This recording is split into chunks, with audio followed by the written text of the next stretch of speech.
ગીર સોમનાથ જિલ્લાનું વડુમથક વેરાવળ અને જિલ્લાની સૌથી મોટી એક ગ્રેડની નગરપાલિકા એટલે વેરાવળ નગરપાલિકા ગણાય છે.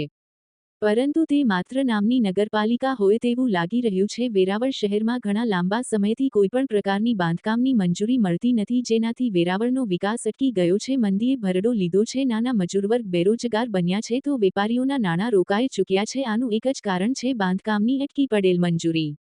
વેરાવળમાં સબપ્લોટિંગ, ટેનામેન્ટ સિસ્ટમમાં મંજૂરી તો આપતા જ નથી, તો ઇમ્પેક્ટ ફીના નિયમો પણ એટલા જટિલ બનાવ્યા છે કે કોઈપણ મકાન માલિકને મંજૂરી મળી જ ન શકે. આવું માત્ર ને માત્ર વેરાવળ શહેરમાં જ છે. ગીર સોમનાથ જિલ્લાના તાલાલા, કોડીનાર, સુત્રાપાડા કે ઉનામાં આવો કોઈપણ પ્રશ્ન આજ દિન સુધી નથી આવ્યો. આ નગરપાલિકામાં લોકોને ઘર બેઠા બાંધકામની મંજૂરી મળી જતી હોય તો વેરાવળમાં કેમ નહીં? શું વેરાવળની નેતાગીરી નબળી છે? નગરપાલિકાના કર્મચારીઓ સત્તાધીશોના કહ્યામાં નથી કે કોઈ અન્ય કારણ પણ હાલ તો વેરાવળની પ્રજા મંજૂરી વગરના બાંધકામથી હાલાકી ભોગવી રહી છે. ત્યારે આજરોજ વેરાવળ બિલ્ડર્સ એસોસિએશન દ્વારા મંજૂરીને લગતી સમસ્યાઓ બાબતે એક મીટિંગ રાખવામાં આવી હતી, જેમાં બાંધકામને લગતા બિલ્ડર્સ, વકીલો, એન્જિનિયરો સહિતની બહોળી હાજરી જોવા મળી. આગામી દિવસોમાં ભાજપના સાંસદ રાજેશ ચુડાસમા તથા પ્રદેશ ભાજપ મંત્રી ઝવેરીભાઈ ઠકરારને રજૂઆત કરી ઉચ્ચકક્ષાએ મુખ્યમંત્રીને રજૂઆત કરવા વેરાવળ બિલ્ડર્સ એસોસિએશન જવાનું છે. Myself Ashok M Gada, Veraval Patan builder association vice president.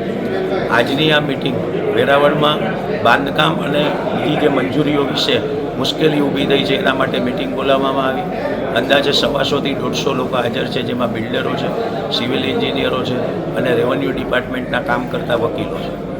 Veraval પાટણમાં છેલ્લા 1-1.5 વર્ષથી કોઈપણ પ્રકારની બાંધકામની મંજૂરી, લેઆઉટ પાસની મંજૂરી, સબપ્લોટિંગની મંજૂરી આવા કોઈપણ કામ નથી થઈ રહ્યા.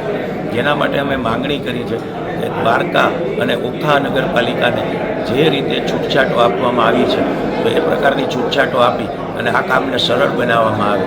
સુડાના નવા નિયમોને હજી ઘણી વાર લાગશે. એનું જે કંઈ ડેવલપમેન્ટ થશે એના માટે 2-3 વર્ષ નીકળી જશે. તો ત્યાં સુધીમાં અહીંયા વેરાવળની અંદર મંદી ભરડો લઈ ગઈ છે અને મંદી એટલી બધી છે કે લોકોની સમસ્યાઓ રોજ વધતી જાય છે. રોજગાર સાવ છીનવાઈ ગયા છે, હજારો મજૂરો બેકાર થઈ ગયા છે અને જે કંઈ પણ સોદાઓ વેપારીઓએ કરેલા છે એની અંદર મુશ્કેલીઓ ઊભી થશે. સોદા રદ થશે તો ઝઘડાઓ પણ ઊભા થશે અને કોર્ટ કેસ પણ થશે. તો અમારી માગણી છે કે જૂના નિયમ મુજબ એક ચોક્કસ સમય મર્યાદામાં અમને આ બધી પરમિશન આપવામાં આવે તો અહીંનું કામ સરળ થાય અને મંદીના માહોલમાંથી શહેર વેરાવળ પાટણ શહેર બહાર નીકળી શકે. વેરાવળ પાટણ શહેરની આસપાસ ઘણા બધા બાંધકામો મંજૂરી વગરના છે, એ સાચી વાત છે. જેના માટે ઇમ્પેક્ટ ફીનો કાયદો આવ્યો છે. અમુક પ્રકરણો એમાં 100% થઈ ગયા છે, પણ હજી ઘણા બધા પ્રકરણો એટલે મોટા પ્રમાણમાં એ પ્રકરણો બાકી છે. એ સમયની અંદર નગરપાલિકાને પણ હું વિનંતી કરું છું કે એને પણ ખાસ મુખ્યમંત્રી દ્વારા અથવા કલેક્ટર દ્વારા કહેવામાં આવે અને ખરેખર ઇમ્પેક્ટ ફી ભરાવી અને એ લોકોને મંજૂરી આપીને સરળીકરણ કરવામાં આવે.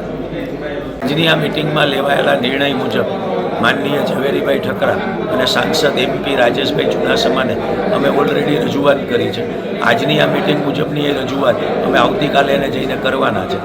તેઓ CM સુધી જઈ અને CM સાહેબ પાસેથી આની રજૂઆત કરશે અને ત્યારબાદ જરૂર જણાશે તો વેરાવળ પાટણ બિલ્ડર એસોસિએશન અને એની સાથે જોડાયેલા મોટાભાગના લોકો CM સાહેબ સુધી રજૂઆત કરવા જશે.